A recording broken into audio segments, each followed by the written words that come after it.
Jananeem Sharadam Devi Ramakrishnam Jagadgurum Padapadme Tayo Shritva Pranamami Muhurmuhum Namah Shri Yatirajaya Vivekananda Suraye Satchit Sukaswarupaya Swamine Tapaharine. Dear devotees, we were discussing Samadhi, means it is a concentration technique, we can say, or it is a Vedantic concentration technique or Vedantic contemplation. So, previous time, Antar Drishya Savikalpa Samadhi we had discussed. That is a internal type of meditation or contemplation where Drishya is nothing but thought. I don't know how many of you thought about it. Thoughts are a very important part in our life. When we say, as you think, so you become, again, that includes thought. Swamiji, my mind is, troubled by desires. I feel a lot of difficulty to control my desires. Controlling desires is just like controlling probably a monkey or a volcano or a hurricane. Yes. Again, the desire, if you see, that desire is also just a thought. I am happy. I am unhappy. I am morose. I am agitated. I am apprehensive, which with respect to our emotions. Again, these emotions are also nothing but thought actually. I'm feeling I'm so happy. I'm feeling I'm delighted. Why?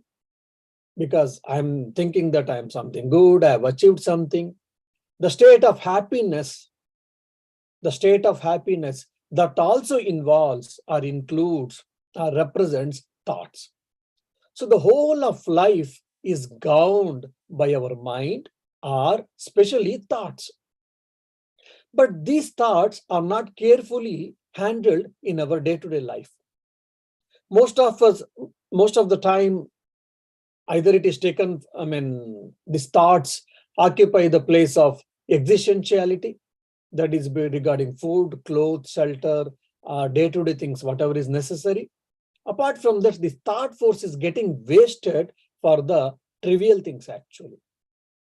So here, the Vedantin is saying that as you think, so you become, so you start thinking of the self. I am the self. I am not the body. I am not the mind. I am not the thought. I am not the emotion. I am not the feeling. I am not this house. So instead of thinking all this world and its objects, start thinking that I am the self, I am the self, I am the self. So the author has asked us to shift our focus, thought focus from the world and its objects to the self. That's what we could see in the previous class. Now, nothing is new actually. The same thing if you go in the Bhakti Shastras or in the Bhakti Yoga, we are asked always to remember God, either through japa or meditation or through bhajans. Basically, we have to remember God as much as possible. So, if not philosophically, technically, at least in the layman's language, the author is also asking similarly that you keep on remembering, you keep on thinking, or you encourage your mind to think that you are the self, you are the self, you are the self. So that's what we saw in the previous class. Now, one more type of Savikalpa Samadhi, which is associated with the sound, is described or explained by the author in the 25th verse. Asangaha Satchidanandaha Swaprabho Vaitavarjitaha Asmiti Shabda Vidhoyam Samadhi Savikalpaka. If you know a bit Sanskrit, it is very easy verse this is. What is this? The author is describing the nature of the self, nature of the Atman, or nature of the Brahman. So, I am existence, I am consciousness, I am bliss absolute. Satchidananda, Asangaha, I am unattached. Swaprabhaha, I am self-luminous. And Dvaitavarjitaha, I am free from all types of dualities. This is known as the other kind of Savikalpa Samadhi associated with the sound. See, these words itself, when you hear, it gives a lot of happiness actually. Asangoyam Purushaha, Asangaha, Sachidananda Swarupa Ayam, Ayam Aswaprabhaha, Aham, Ayam Dvaitavarjitaha. The beauty is when we say Aham Brahmasmi, I am that Brahman.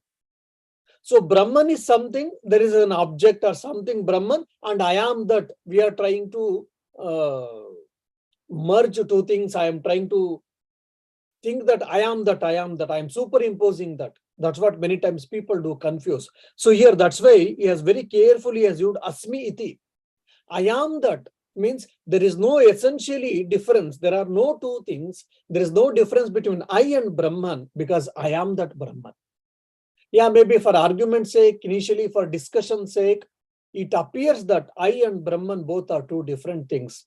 It may appear, you may thinking that, but no, Asmi iti, that's why this carefully author has used this to remove the confusion, to prevent the confusion. When Asmi iti, when he has used Asangaha means it is not that Atman is Asanga. Yes, Atman is Asanga and I am that Atman. That means I am that Asanga. I am that unattached. So if you have studied the Upanishads, their Upanishads also describe Bhagavad Gita and Prakarana Granthas and many scriptures, they discuss the nature of the Brahman, nature of the Atman or nature of the self. Among them, one is that Asangoyam Purushaha. Here Purusha means it is not the male gender. Purusha means it is a being. The nature of the being is Asanga, unattached. So here the author is asking us to meditate or contemplate on these different types of sounds. Sounds with the meaning, of course. Sound associated with the meaning. So when you hear Asangaha, I am unattached, that is my real nature, that creates a lot of questions in our mind. But in my case, in day-to-day activities, if you see, I am attached to many things. I am attached to my house. I am attached to wife or husband, or children, relatives, friends, then for my achievements, so on and so forth. But this is my fact. This is my nature as of now. This is the fact. But actually, my real nature is what? Asangoyam Purushaha. My real nature is unattached. So I am supposed to achieve it, or I am supposed to shift myself from my present state to that state. And if you see in all the great people's life, this unattachment or the detachment was the very common factor. Adi Shankaracharya, he established all the muds and etc., but he was never attached. Swami Vivekananda established Ramakrishna mission. He struggled a lot in India as well as in the West, so much so. He started Ramakrishna mission, he founded Ramakrishna mission because of his guru's order. But once he started, he never took the position. He made one more, the apostle of Sri Ramakrishna, Swami Brahmananji as the first president, and he said, my work is done. So he's unattached. And Sri Ramakrishna Paramahamsa lived major part of his life in the Dakshineshwar. We all know that. Dakshineshwar is the temple complex where Bhavatarani Mandir is there, Radhakant temple, Shiva temples, all these things are there. And major part of his life, he lived there. And the founder of the temple, Rani Rasamani, she was the ardent devotee of Ramakrishna. And again, her son-in-law, Mathurnath Vishwas, he was also ardent devotee and disciple of Sri Ramakrishna. He went to the extent of requesting him, begging him, you want money, you want land, what gold, clothes, whatever you want, you ask, please, we would like to give and serve you. But Sri Ramakrishna said nothing. Sri Ramakrishna said, I don't need anything. And Mathurnath Vishwas, son or grandson, he told Hruday. Hruday was one of the relative who used to look after Sri Ramakrishna and who used to serve Sri Ramakrishna. So this Hruday made some mistake. He made some blunder. As a result, this Trayokanath asked him immediately that I am removing you from your job. Immediately, you should vacate this place. Otherwise, you will have a very bad time. Then Hruday had to leave the temple complex. But while leaving, simply he went and he told a lie to Sri Ramakrishna. Thakur, Trailokanath has said that both of us, we should leave, it seems, immediately. Come on, let us go. Imagine, major portion of his life he has led there, and he doesn't have any other thing. He doesn't have money, he doesn't have any other house. So immediately, we will, if anyone asks us, we will tell, where to go now? Where shall we leave? And I have to take my things. Or there's one part. Other is, if I'm a celebrity and that particular person or that particular family were respecting me too much, then I said, Hare, his father, his grandfather, his great-grandmother, they were all respecting me. Even I slapped Rani Rasmani Devi, but still she respected me because of my inner good nature. And this fellow, young chap, how can he ask me to leave? Why did he ask me to leave? Let me go and ask. Probably this type of utterances and reactions and all, we do it. That is very common, quite common. But Sri Ramakrishna's case, he never thought where will he is going to stay. And he never thought whatever few items are there, which belongs to him in that small room, I should take and I should wind up, I should bundle it and take.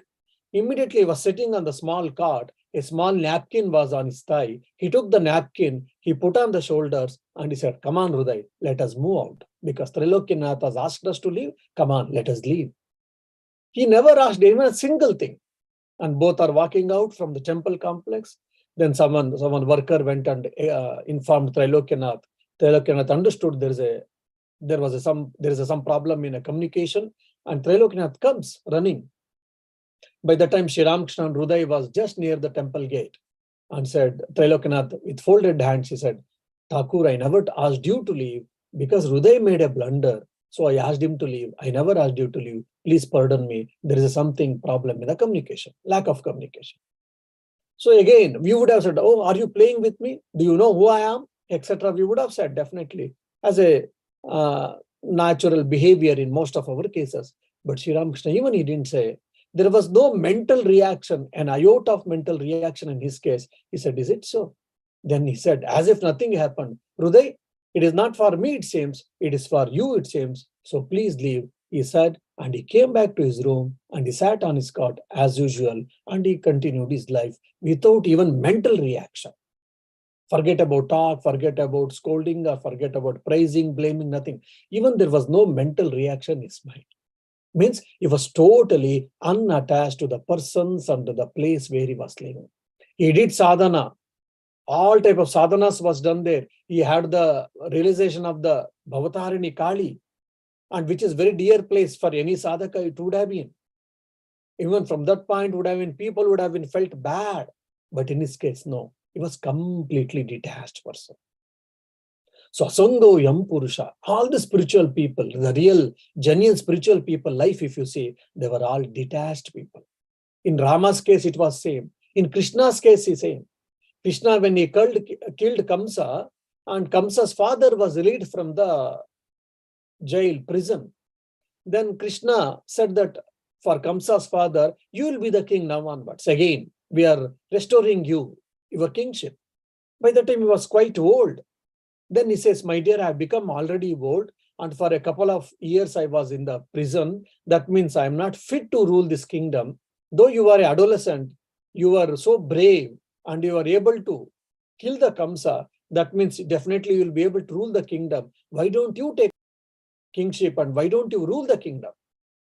Krishna said, no, that is not my interest, or that is not my aim, or whatever. You are the king and you will be the king. We are here to support you. Whatever is required, whenever is required, we are here to support you. And he restored.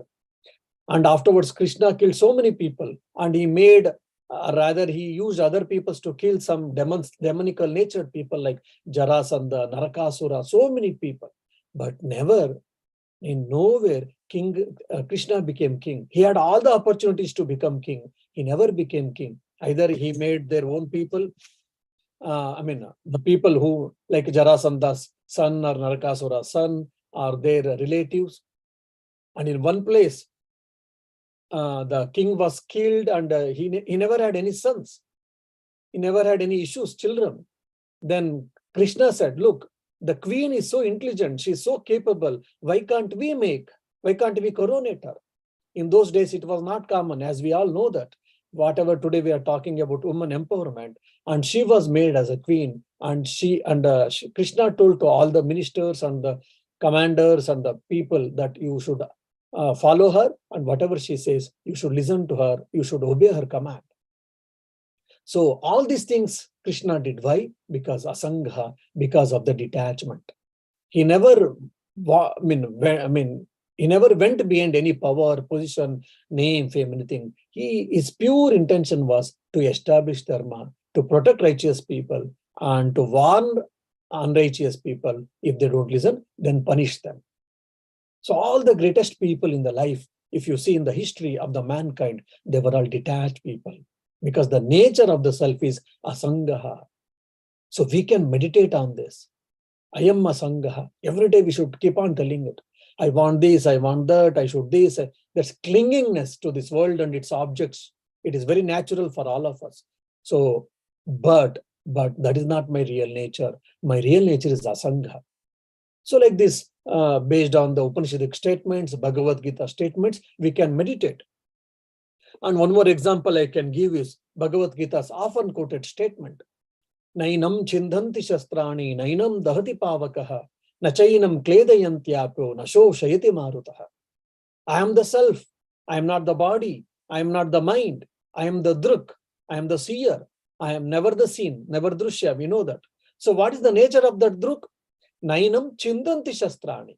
It can never be killed or destroyed by any weapon. Nainam dahati pavakaha. It cannot be burnt by fire. Nachainam kledayantyapo. And it cannot be made wet. It cannot be soaked, or it cannot be made wet by the water. Then it cannot be made dry. It cannot dry by the air. Why? It is never the object. It is always the subject. Achedyoyam, adayoyam, akledya shoshevacha, nityaha, sarvagataha, stanuhu, achalaha, ayam sanatanaha. The beautiful verse again from Bhagavad Gita. I am achala, immovable. Something is moving means what? It is an object. And if something is moving means what? It has got a dimension. It has got a name and it has got a form. It is an object. It is limited in the time and space. So I am achala. I am immovable means what? That shows that I am not the object. I am the subject. Then I am sarvagataha. I am all pervading. Now the Shantivratananda is there in the Dublin, Ireland. Since he is in Dublin, Ireland, he cannot be in India. He cannot be in America. He cannot be in Canada, or he cannot be in Dubai. So the Shantivratananda is limited by time and space. At some point of time he was there, and he is there, and after some point of time he will be there, but afterwards he will not be there. Before some point of time he was not there. So he is limited by the time, and he is limited by the space also. Swami Shantivratananda occupies some part of place, no doubt, but beyond that he cannot exist. But sarvagata, I am sarvagata, I am all pervading. That means I am the consciousness. I am the self, I am the Drik, I am all pervading. There is no place where there is no self at all. Then achala, immovable, already we saw. Then nitya, I am eternal. Means thousands of years before. Was I there? Yes. At present, am I there? Yes. After millions of years, will I be there? Yes. Nitya. Trikala abhadita satya, we say. I am nitya. I am eternal. Means then date of birth and date of death is there. Date of manufacture and expiry is there. Yes, they are all pertaining to this body, not to the self. I am eternal. I am eternal. It also includes I am birthless and I am deathless. I am aja. I don't have any birth and I don't have any death. The birth and death is only pertaining to this body, but I am beyond that. Then Sanatana, I am the ancient. I'm not the modern, I'm the ancient, thousands of years before, millions of years before, if you take, I am that Sanatana. So this one word, we can meditate on the word and its meaning. Then what happens? Then mind gets more and more convinced that I am the self, I am the self, I am the self. So just probably as a funny example I can give you, probably when during my student days, college days, or high school days, I have made this experiment. I had one fear of the dark. Many of us would have had this problem. So if my mother or anyone would have asked to go where there is a dark and go put on the light and get something, so I used to say, I used to avoid always, because I had the phobia, dark phobia, I had the fear of darkness. But I was put in the hostel where it was in between the forest it was. So if you come out, there is, nearby, I think 3 or 4 kilometers or 5 kilometers, the village, the nearest village is 5 kilometers. Before that, no one is there. In that place, a hostel was there, and I'm studying. Now you can very well imagine night, what would have been my case. Then how did I conquer that problem of darkness? So when I went outside, even to have a nature color for whatever, so when I started feeling that fear, I started remembering this sloka. Nainam chindanti shastrani, nainam dahati pavaka, nachainam kledyantiapo, nashosheti maruta. So no weapon can destroy me, air cannot dry, water cannot wet, fire cannot burn, so nothing can happen to me, nothing can drop. Of course, in that in that young age, I didn't understand much about this Atman or self or Brahman, but this simple understanding that nothing can do, all of them can do nothing for me or for this body, that gave tremendous confidence. And probably slowly I got that fearlessness, and slowly afterwards, even in the dark places, in that forest, in the nights, I was able to walk alone. Just as a funny example, I'm telling you. So this can be taken into our lives also. We have to face a lot of difficulties. We have to face a lot of challenges, stress, strain, so many things. But our mind, we feel that we are probably sinking in the bottomless well. Then we can remember these slokas. What is my real nature? What is my the glory of the self? And I am that self. When you start thinking, it gives a tremendous confidence. It gives a tremendous strength for us to bear all these problems. First point. Second thing is, the problems may be there. It may be there. It may come and it may go. But you will not be getting tainted. You will start getting transcended from all these things. You will be in yourself, and these problems will be coming and going. Whatever you were supposed to do, you will do it. That's what it happens. And if you see Bhagavad Gita very clearly, that Shoka, Arjuna Vishada Yoga, if you see that suffering and that unhappiness is what the samsara. Why the samsara came? Because of raga. Raga, moha. Raga's reaction or the effect is moha. Moha's effect is shoka, which is vishada. Raga is what? Attachment. Attachment to people, attachment to fame, name and fame, power and position, attachment to worldly things. That is what raga. Because of that, what it came? Moha. Mind got deluded. What is right, what is wrong, what is good, what is bad, what is pleasurable, what is the highest good. All these things we are not able to think. Even if we are colored from our desires, and that's why mind is getting deluded. Even Arjuna's mind got deluded. He was Maharati. Maharati is, the definition of Maharati is, he can fight with 10,000 people at a time. Even such a valid person, such a strong person, also his mind was in the shoka. Why? Because of the raga. So when we start thinking, when we start doing this Vedantic contemplation more and more, the more and more you do, slowly, our attachment to the body and mind and the world goes on reducing. And instead of world, the self comes into picture. So instead of world-centered life, it will be self-centered life, Atma-centered life, or conscious Brahman-centered life will be able to achieve. To achieve this, the Vedantic contemplation has been given by the author here. So nothing is new actually. It is already known. All these things we know. So only author is asking us to practice it consciously. So consciously willfully we have to encourage this type of thoughts in our mind as much as possible. That is what the author's intention. I know that I am the self, I am the Brahman, at least intellectually. And what is the nature? That also we know. But that is not enough. The author is asking us to consciously encourage these thoughts more and more, more and more, more and more. I am that Brahman. I am a Sangha. I am a Sangha. I am a Sangha. I am Sanatana. I am Sanatana. I am Sanatana. I am Kutastaha. I am Kutastaha. I am Kutastaha. I am Sarvagataha. I am Sarvagataha. I am Sarvada. So time and again, our mind should be hammered from this Vedanta. It should be hammered with the Vedantic thoughts. Swami Vivekananda tells beautifully elsewhere that we have been hypnotized by wrong notion that I am the body and mind. So the only left out option for us is we have to dehypnotize ourselves. How to dehypnotize? Dehypnotize yourself, saying that I am not the body and mind, I am the self. I am the self, not the body and mind. I am the self, not the body and mind. So keep on doing that. Keep on dehypnotizing. So keep on hammering your mind with this Vedantic thoughts. So this is what we have to understand. And so shifting your attention from the world to the self, shifting your thought focus from the body and mind and this empirical world or mundane world to the self. That's what author is asking in these two types of meditations. So dwelling on the nature of the Sakshi, dwelling on the nature of the Atman, dwelling, meditating and contemplating and focusing, thinking, thought-provoking on the self is what given by the author. Now the third type of meditation, that is internal antar-nirvikalpa samadhi. Two types of internal savikalpa samadhi we saw.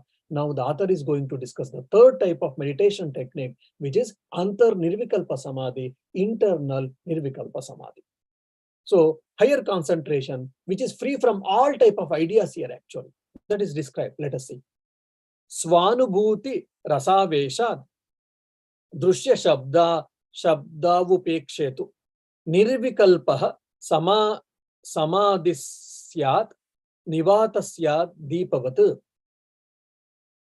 The nirvikalpa samadhi is that in which the mind becomes completely steady like the unflickering flame of light, unflickering flame of a light kept in a place which is free from wind, in which the student becomes indifferent to both the objects and sounds on account of his complete absorption in the bliss of the realization of the self.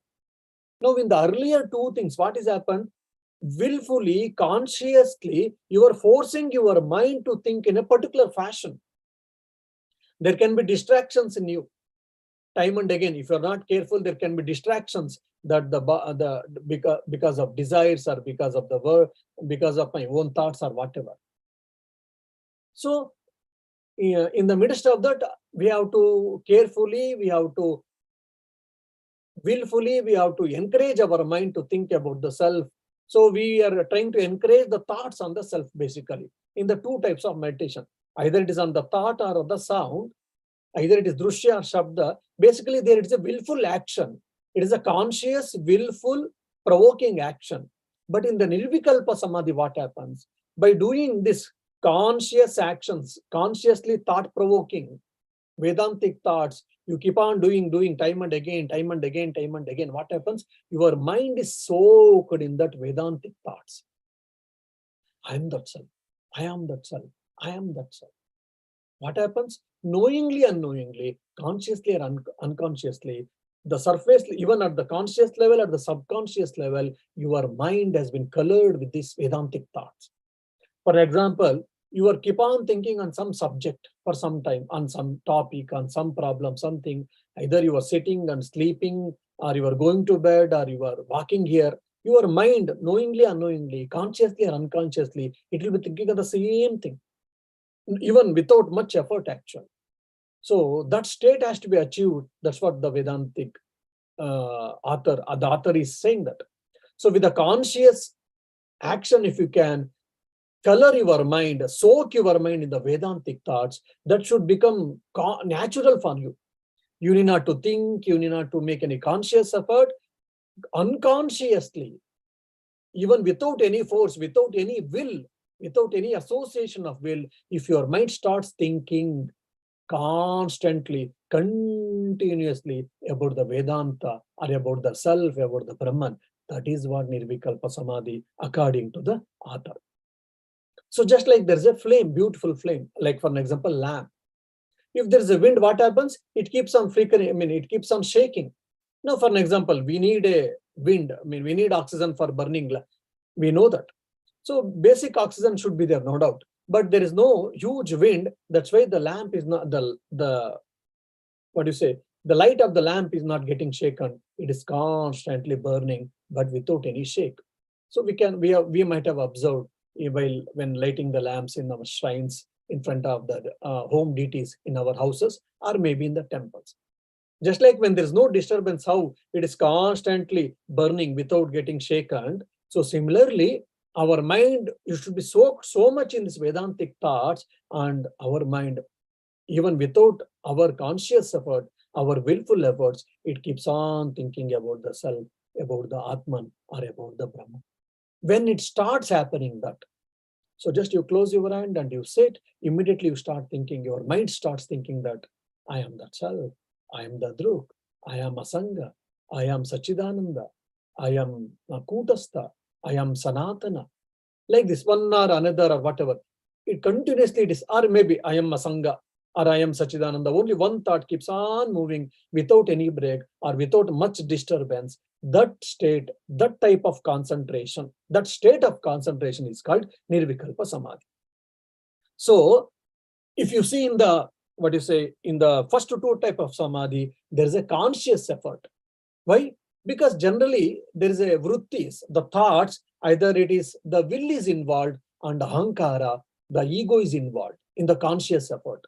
But if you see in the Nirvikalpa Samadhi, Antar Nirvikalpa Samadhi, it is an unconscious effort. It is so natural. It has now it has got into even sukshma vritti, subtle thoughts. That means even it has gone to now subconscious mind also.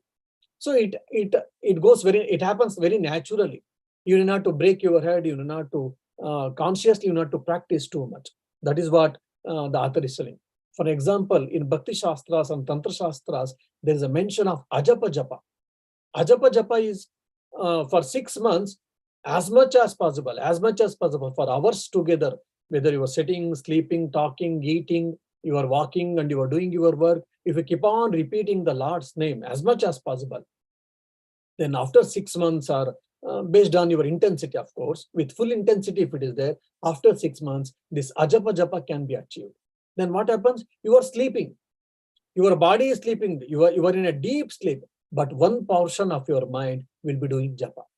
Now you are talking. Say, for example, I'm giving lecture.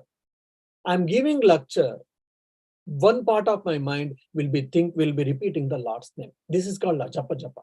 Means 24 hours, even without your try, the mind will be repeating the Lord's name. This is called Japa Japa.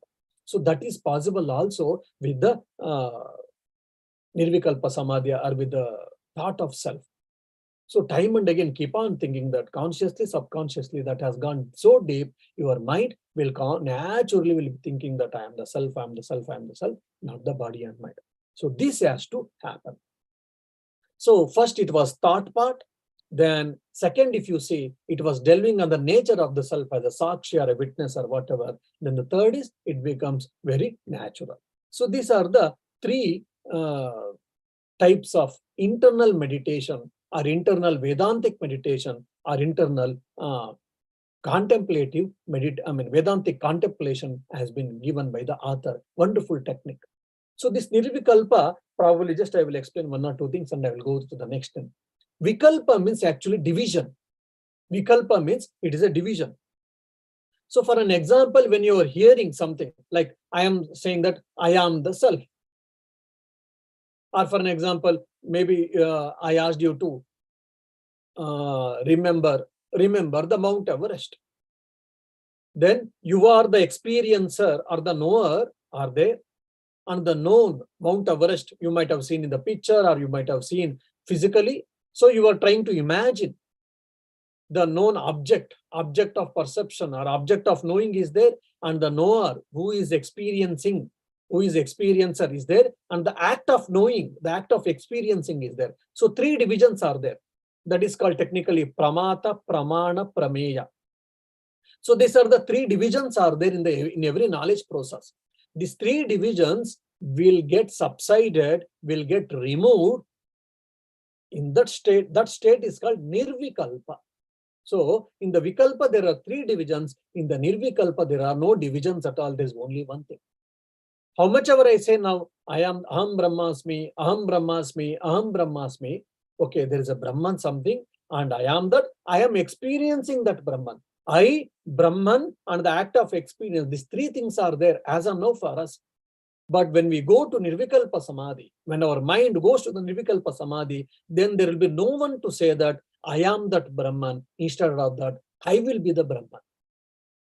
I will be the Brahman. Probably to make you still clear, when you were seeing a movie, there was some case where the hero or heroine is undergoing lot of difficulty. Unknowingly, the tears starts rolling down on your cheeks. The person who is sitting next to you, you are crying so much, the tears are rolling on your cheeks. The next person who was sitting in the movie or in the theater, he said, "Hey, why are you crying so much? That is a film. Why are you crying so much?" Immediately, "Oh, yes. Immediately, then you wipe your tears and you come to the senses." See, the person who was watching the movie, he was aware that it is a movie, it is an act, that's all. But in your case, you superimposed, you got attached to that hero or heroine so much so that whatever the hero or heroine is experiencing the difficulties, you started feeling, if not all the cases, most of the cases, you started feeling that you are experiencing that. This is called tadatmya. So much inseparable. So the tadatmya happened, that's why you start, as a reaction, you started crying, the tears rolling down on the cheeks. So when you start experiencing that I am that self, there is no difference at all. So I am that Brahman, when I say I and Brahman, two things are there, even so. But in the Nirvikalpa Samadhi, what happens? I and Brahman, there will be no two things, only Brahman will be there or only I will be there. I means capital I, which is nothing but I is equal to Brahman. So Nirvikalpa, no division. So that Nirvikalpa Samadhi it is an act of experience, or it is just an experience. It is a bare awareness, or it is just an experience. On what it is, we cannot explain. We cannot explain to others. Why? Because the body and mind cannot reach there. Our thoughts cannot reach there. Intellect cannot reach there. It is beyond all these things. But the one thing, very interestingly, I think in Panchadashi also Vidyaranya discusses, in our Vedantic different scriptures, the Advaita Vedantists take even philosophical stand is. For example, in the Nirvikalpa Samadhi, according to the Sankhya and Patanjala Yoga, it is a thoughtless state. There is no thought at all. Completely cessation. Yoga Chittavritti Nirodha. Nirodha means cessation. So there is complete cessation of thought. But the Vedantins say that, yes, really there will be no thoughts, no doubt, but you cannot say that 100% it is a thought-free state. No, at least 1%, very weak, meager, very wise. How can I know that? After coming out from the Nirvikalpa Samadhi, otherwise how can I know that I had that experience of the self? And they give an example of the deep sleep. I went to bed, I was lying down. At what time I went to bed, I don't know. We all, imagination will tell 5 minutes, 10 minutes, or 15 minutes, or whatever. Or if you are tired, even just you slept, you don't know. Immediately, you went into sleep. Then you got up at say 10 o'clock, you went to the bed, and 6 o'clock you got up, and you were so fortunate, you had a deep sleep of all these 8 hours. 6 o'clock your alarm rang and you got up. On this 10 to 6, if you see what happened, you don't know actually what happened because you were in the deep sleep. But you know that after getting up, you know that you had a deep sleep. You have the experience of the deep sleep. If I am seeing you are not going here and there, or you are not, you are sleeping externally. So I don't know whether you are having a deep sleep or you are having a disturbed sleep. I cannot tell externally, mostly. But you can tell, you are the only person you can tell whether you had the deep sleep or not based on your experience. So that experience, how is it possible? It is only through thoughts and through vrittis. That's why even in the deep sleep, even in the nirvikalpa samadhi, there will be a very fine, very small, maybe 1% of the thought will be there. That is what Advaita Vedantins say. It is no more, we need not to bother too much about it. It is a technical difference, but only just I wanted to inform you. Now, by the practice of nirvikalpa samadhi, what happens?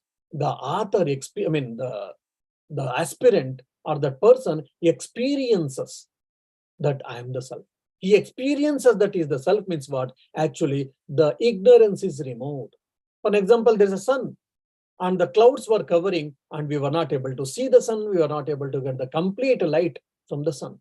Now, the clouds has been removed. The clouds were dispelled. Then I'm able to see the sun. I'm able to get the complete sunlight.